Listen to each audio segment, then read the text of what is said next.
بيكم في قناة Active Teacher. قبل كده كنا بنقول إن كل one letter عنده one sound. ده حقيقي، ولكن أوقات بيكون عندي two letters make one sound. Two letters make one sound. Like A and I مع بعضهم make the sound A.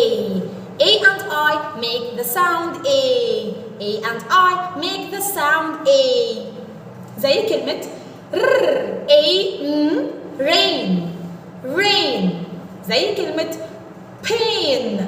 P A N pain. Like T R A N train. Train. وهكذا أي A and I مع بعض make the sound A. Thank you.